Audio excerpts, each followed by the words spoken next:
Niyaya ako ng aking asawa na maglakad-lakad at magtingin-tingin na rin ng mabibiling ulam ngayong hapunan. Sabi niya kasi sa akin maghapon na lang daw kasi ako sa bahay tapos hindi ako naaarawan at kulang din daw ako sa exercise. Ako kasi yung taong hindi palalabas ng bahay at hindi marunong mangapit bahay. Kontento na kasi ako na nasa loob lang ng bahay at naglilinis at pinagsisilbihan ng aking pamilya. Ayaw din kasi ako payagan ng aking asawa na magtrabaho sa malayo. Ang gusto niya ay malapit lang dito sa amin at yung pwede ako mag-uwian. Meron din sana dito sa amin kaso nga lang mababa ang pasahod nila, 250 hanggang sa 300 lang. Sa'yo na pamasahe tapos sa'yo pa pagkain. Luging-lugi, halos hingiin na lang yung serbisyo mo. Kantin na nga lang yung a-applyan mo with pleasing personality pa tapos may age limit pa. Saan ka pa?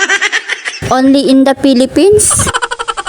Gusto ko sana ulit bumalik ng abroad kaso nga lang ay na talaga ako payagan ng aking asawa. Kahit mga isang kontrata lang sana ay pwede na. Pangarap ko nga din na makapagtrabaho sa Korea bilang factory worker. Sana pala rin ako dito kapag nag-apply ako, malaki din ang kikitain dito dahil malaki ang pasahod nila. Sa pagkakaalam ko, nasa 86,000 ngayon ang minimum nila bukod pa yung overtime. Isang beses naka-attend na rin ako sa orientation nila at kailan talaga ng malaking pera dito sa pag-a-apply. Hindi rin talaga biro ang bibitawan mong pera dito. Gusto ko sana mag-apply na ngayon habang pasok pa yung edad ko dahil meron silang age limit. Kaso nga lang kulang kami sa pinansyal. Kung dito lang kasi tayo sa Pilipinas magtatrabaho ay walang mangyayari sa taas ng bilihin tapos ang baba pa ng pasahod. Yung mga may pinag-aralan nga mas gusto pa nila magtrabaho sa ibang bansa kaysa magtrabaho dito sa atin. Ang laki naman talaga ng diferensya ang sahod dito at ang sahod doon sa ibang bansa. Hindi nga rin makapagpundar pag dito ka lang at sakto lang sa gastusin sa araw-araw. Minsan pa nga ay kulang pa. Gaya nga sa akin na isang tricycle driver ang aking asawa na pinagkakasya lang ang kinikita niya sa araw-araw. Kung hindi lang talaga magaling mag-budget ay talagang kukulangin. Kaya pag namimili ako ay kinikwenta ko na at nililista ko na yung mga bibilhin ko yung sakto lang sa budget ko. Kaya wag nang lilingon-lingon at diretso na lang ang lakad para hindi na ma-scam.